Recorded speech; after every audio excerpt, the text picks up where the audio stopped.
J'ai rencontré Ghislaine alors qu'elle était prof dans un cours sur le campus à l'Université de Montréal. C'était la patiente qui enseignait aux médecins et aux professionnels de la santé comment travailler en équipe. Puis, je sais pas, on a discuté après le cours, puis on a eu un genre de coup de foudre professionnel. Moi, à cette époque-là, j'étais curieux de l'idée de prendre soin de patients avec des patients, puis Ghislaine faisait ça depuis de nombreuses années, près de 50 ans. Fait que voilà. Oui, puis un bon bout de temps, moi j'accompagnais des patients d'une manière tout à fait naturelle et tout ça, puis ça s'est développé en quelque chose d'un peu plus structuré. Je me suis aperçue que c'était, si tu veux, un besoin vraiment entre nous, entre les patients, d'avoir quelqu'un à qui tu peux parler, quelqu'un qui va comprendre par où tu passes. Non pas que les médecins ne comprennent pas, mais c'est différent.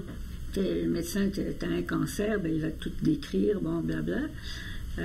Mais de le vivre, puis les craintes, les peurs, c'est sûr. En fait, quand on se retrouve dans l'accompagnement, on parle très peu de la maladie. Hein, on en parle un petit peu parce que c'est ce qui nous unit, en fait. C'est là où on se retrouve parce qu'on est des patients. Mais après ça, c'est plus ça. Après ça, c'est les trajectoires. Après ça, c'est les projets de vie. Après ça, c'est pourquoi tu as peur, comment est-ce que tu es passé au travers. On va parler de la maladie, mais si tu veux, d'une manière vécue, de nos expériences, de comment est-ce qu'on peut mieux vivre avec notre maladie. Puis c'est ça. C'est comme ça qu'on se retrouve, en fait. Puis ce qui a été formidable, c'est qu'Antoine a été très réceptif. Il a été intéressé, puis il s'est dit, ça serait bien qu'on se revoie. Puis on s'est revus plus tard, je pense que c'est 1 an plus tard. Et puis là, on a commencé à discuter. Antoine était intéressé par justement l'accompagnement, d'accompagner, de soigner, de caring, si tu veux, pour ses patients, mais d'une manière différente. Plus dans une globalité, si tu veux, de la personne. Puis c'est ça. Donc, on a commencé à travailler tous les deux, là, à mettre quelque chose sur pied. Puis on y allait tranquillement. On a commencé à la clinique où Antoine pratique. Puis les choses ont évolué, mais on a été discret. Puis à un moment donné, là, on s'est fait rappeler à l'ordre.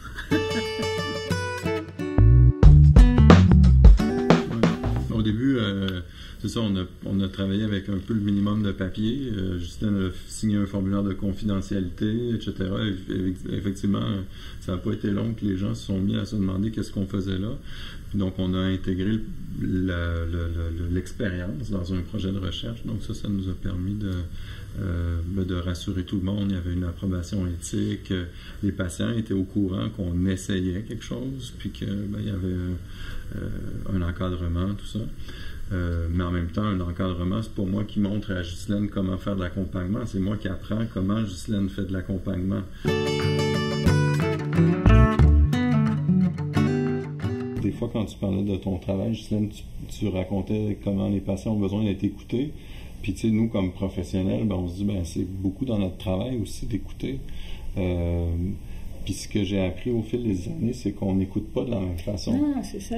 Quand on est un médecin, on écoute pour comprendre, identifier des symptômes, trouver des diagnostics, puis trouver des interventions. Fait qu'il y a certaines choses qu'on écoute, puis il y a certaines choses qu'on n'écoute pas.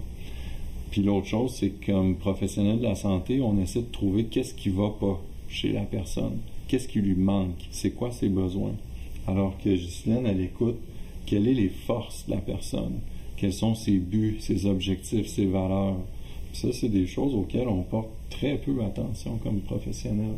Mais c'est ça. Puis en fait, quand on parle que nous on écoute, vous aussi vous écoutez, mais comme tu dis, différemment. Puis si on met nos deux approches, les deux écoutes, c'est complémentaire.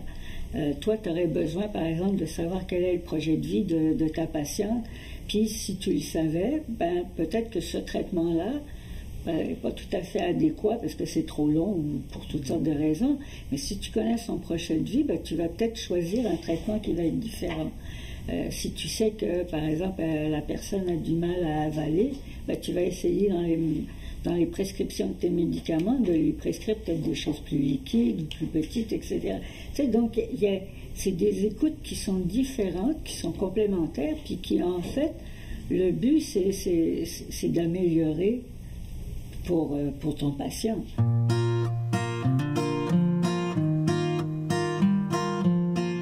Une des choses que j'apprends, c'est qu'il y a une partie de ton travail qui se passe tout seul avec la personne que tu accompagnes, puis dont des fois je suis pas même au courant du type de travail qui se passe là. Puis il y a certains éléments dont on discute ensemble. Puis nous, dès le début, ce qu'on a établi comme règle du jeu, c'est qu'il y avait 2 espaces de confidentialité. Donc, Ghislaine n'a pas accès au dossier médical, puis moi, j'ai pas accès à ses notes. Parce que c'est un nouvel espace secret, dans le fond, protégé, qui se crée entre la personne accompagnée puis la paire accompagnatrice, parce qu'il peut se révéler des choses qui ne veulent pas nécessairement être partagées avec le professionnel. Exemple, tu avais déjà accompagné une dame qui avait eu des problèmes avec la DPJ. C'est sûr que la travailleuse sociale, c'était menaçant pour elle. Ouais. Fait qu'elle ne voulait pas lui raconter tout. Puis c'est bien normal, puis c'est bien correct.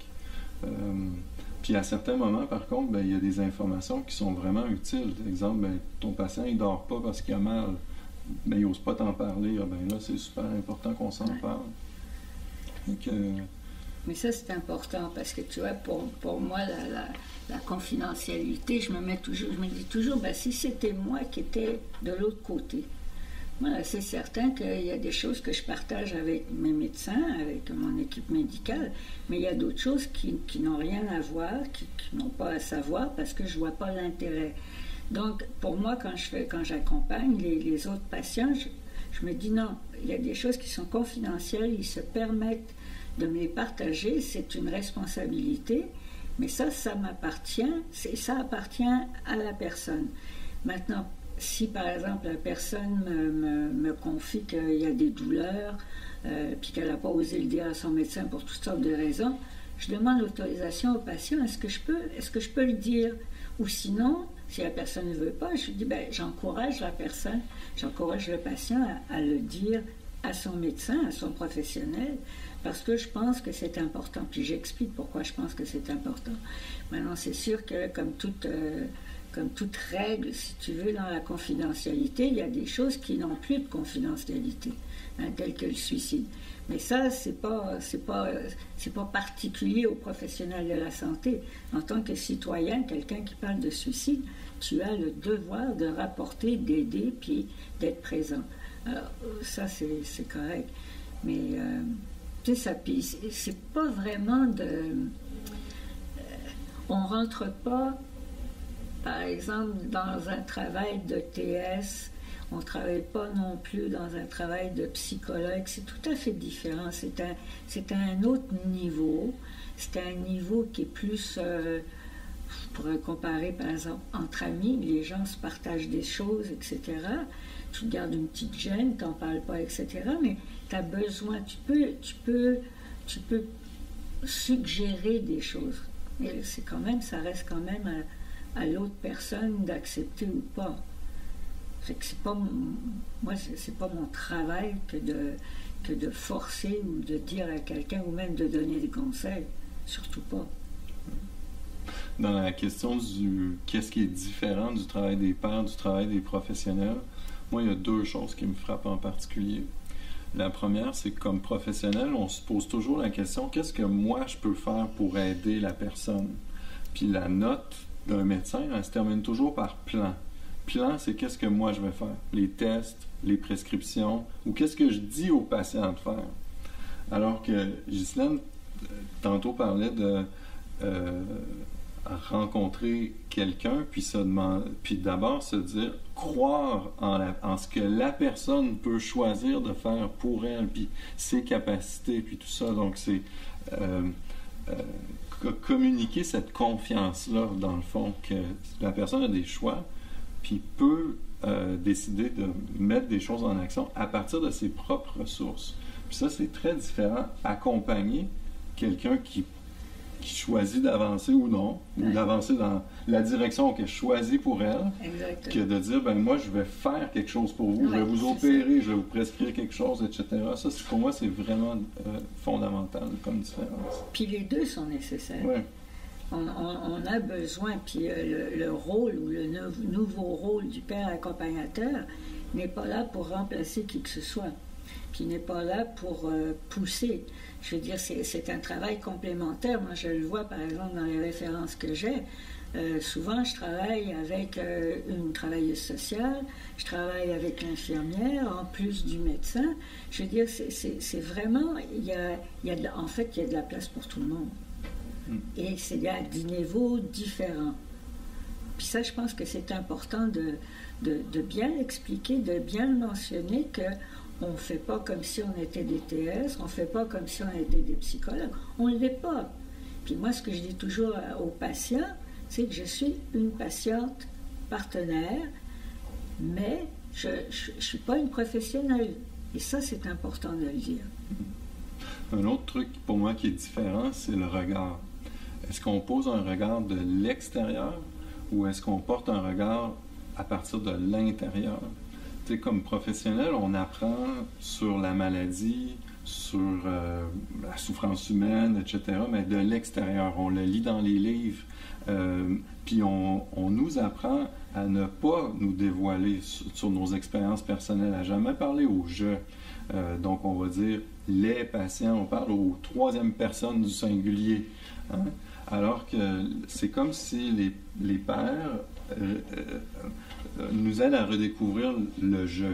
Donc, de parler au « je », puis d'essayer de comprendre à partir de l'intérieur. C'est quoi l'expérience, exemple, c'est ça, la douleur. C'est nous, comme professionnels, des fois, si on n'est pas capable de le voir sur un rayon X, de l'extérieur, on va dire, ah, c'est peut-être pas vraiment vrai. Mais de l'intérieur, si tu dis, OK, ben, moi, je l'ai vécu, je sais ce que c'est la douleur, ou je sais ce que c'est l'expérience de la dépression, ou l'expérience de la solitude, ou le choc d'apprendre un cancer, ou tout ça, ben, c'est à partir de ça qu'on travaille. Non seulement ça, mais nous, on parle aux gens, mais on parle aux nous aussi, parce qu'on est entre pairs. Puis on n'a pas besoin d'avoir les mêmes maladies, tout ça, c'est pas le même genre de travail, si tu veux, mais on parle au nous aussi. Par moment, il y a cette reconnaissance de l'autre pour avoir vécu, disons, soit la même chose ou quelque chose de similaire. Puis ça, c'est important. C'est qu'en fait, bon, les professionnels de la santé ont cette connaissance par exemple, on va dire du diabète, mais enfin, je l'espère, le plus possible, ils n'ont pas l'expérience de la vie avec le diabète. Puis qu'est-ce que ça implique, puis qu'est-ce que ça veut dire, etc. Donc c'est tout ça, puis c'est pour ça que je reviens encore avec mon histoire de complémentarité, mais c'est parce que je pense que c'est ça, c'est comme on a besoin de chaque professionnel qui est là, mais on a aussi besoin des pères accompagnateurs qui vont aller toucher à quelque chose d'un peu plus intime, d'un peu plus personnel, et qui va, en fait, c'est qu'on s'aperçoit des fois, il y a des patients qui, pour toutes sortes de raisons, ne vont pas oser se laisser aller avec un professionnel de la santé parce que c'est intimidé ou quoi que ce soit. Le travail que je fais souvent, c'est de l'apprivoisement. C'est un travail d'apprivoiser l'autre pour qu'il se sente suffisamment bien pour que finalement, il puisse dire vraiment ce qu'il a envie de dire, pas seulement à moi, mais surtout à son professionnel de la santé. Puis moi, en fait, je vais faire la liaison. Soit en demandant l'autorisation, comme je le disais tout à l'heure, puis le répéter aux professionnels, ou d'apprivoiser suffisamment, puis d'éduquer suffisamment l'autre pour lui permettre qu'elle-même, que la personne aille le dire à son professionnel. C'est que c'est ça.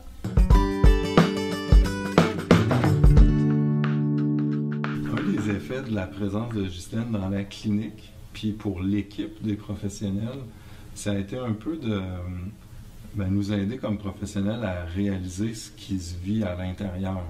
Parce qu'au fond, nous, ce qu'on fait, c'est qu'on observe de l'extérieur. Donc, on va voir un patient qui n'a pas suivi les recommandations, qui ne se présente pas au rendez-vous. Puis là, ben, nous, on se construit toutes sortes d'histoires dans notre tête sur, bon, est-ce que c'est un bon patient, un mauvais patient, pourquoi il ne m'écoute pas, nanana.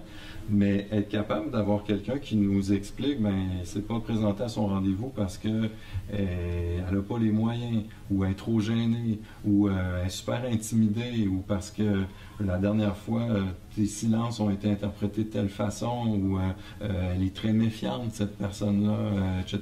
Donc, moi, en tout cas, ça me donne des clés pour essayer de comprendre un peu mieux ce qui est en train de se vivre.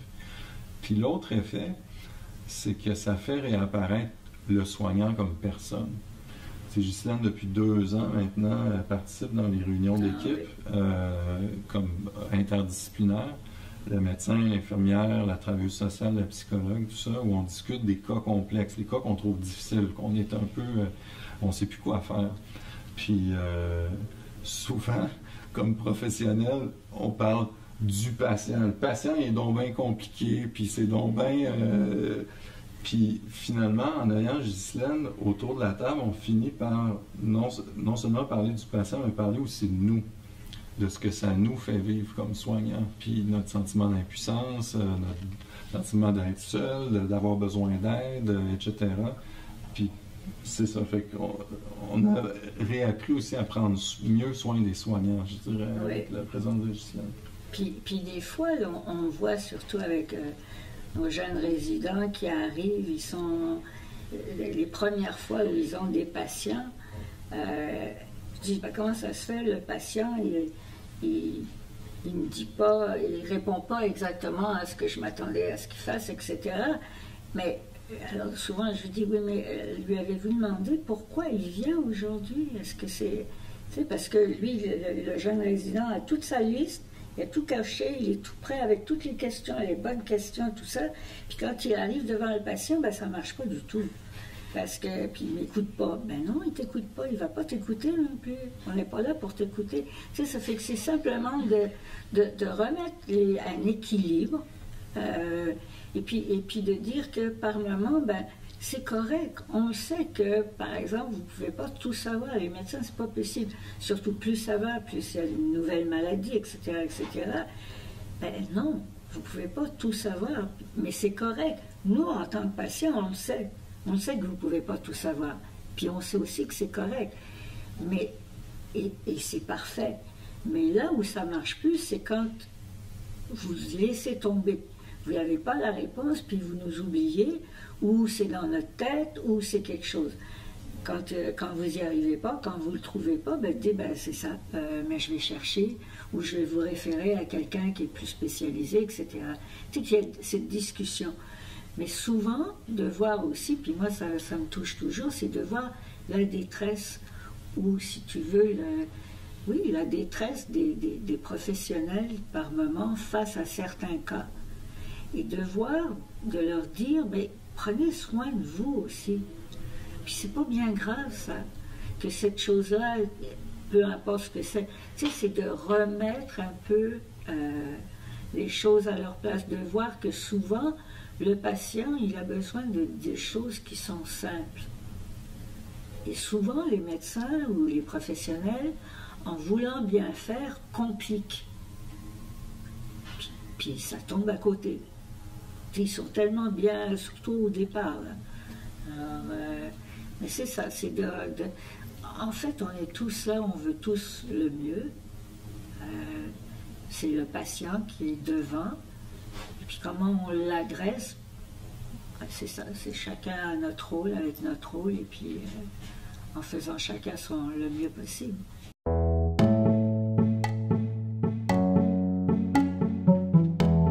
C'est un peu comme un petit bonsaï, on se dit. Hein? Ouais. Ça pousse lentement, mais sûrement. Ça prend racine. On a commencé à travailler ensemble, juste nous deux. Après, tranquillement, on a intégré l'équipe de la clinique. Ouais. Psychologue, travailleuse sociale, les infirmières. Puis, il y a 2 ans, pendant la pandémie, on a eu la chance de recruter un deuxième collègue, un deuxième père, Daniel, qui travaille avec l'équipe du centre communautaire, du CLSC, avec l'équipe itinérance. Donc, Daniel fait pas mal le même travail que toi, Ghislaine, mais il fait dans la communauté, dans la rue, avec les organismes communautaires, puis avec l'équipe du CLSC. Puis plus récemment, bien, on a tranquillement élargi l'équipe des pairs pour créer le cercle. C'est ça. Alors, on a mis sur pied un cercle d'apprentissage. Puis le cercle d'apprentissage, c'est vraiment par et pour les pairs, mais c'est un cercle où on peut retrouver un soutien, du support entre nous quand on en a besoin. C'est aussi un lieu d'apprentissage, bien évidemment, d'échange, de connaissances, de transfert. Puis c'est un lieu aussi où moi, ce que j'aime, justement, c'est d'inviter, que ce soit les gestionnaires, que ce soit des chercheurs, que ce soit... Parce qu'on a besoin, oui, on a besoin de se retrouver ensemble, mais on fait partie d'une équipe. Puis on fait partie d'une équipe de recherche. Puis c'est super important, puis il faut progresser. Puis pour ça, ben, il faut échanger, puis il faut travailler, puis il faut être cohérent dans le travail qu'on fait, et puis qu'on s'arrime aussi avec ceux qui nous emploient ou avec ceux pour qui on travaille. Donc on a besoin. Donc ce cercle, en fait, qui est mis sur pied par et pour les pairs, en ce moment, là, c'est extraordinaire parce qu'on se retrouve à être, que ce soit avec des autochtones, que ce soit en itinérance, en toxicomanie, femmes et autres, et tout ça. Fait que là, on s'en va vers quelque chose qui s'élargit, avec une recherche aussi qui prend forme, mais qui prend plusieurs aspects. Fait que pour moi c'est vers ça qu'on s'en va. Ouais. On réalise qu'on n'est pas tout seul. Ouais. Dans le fond, qu'il y a d'autres gens qui travaillent avec des pairs, que ça se fait depuis des années. Puis ce qui est vraiment intéressant, c'est, comme tu dis, c'est d'être capable de se rencontrer, apprendre la diversité aussi des approches. C'est pas la même chose quand on travaille avec les groupes autochtones, avec les réfugiés à statut précaire, les groupes de femmes, les gens en santé mentale, mais en même temps, on se retrouve, on se rejoint beaucoup. Il y a beaucoup de choses en commun. Ouais.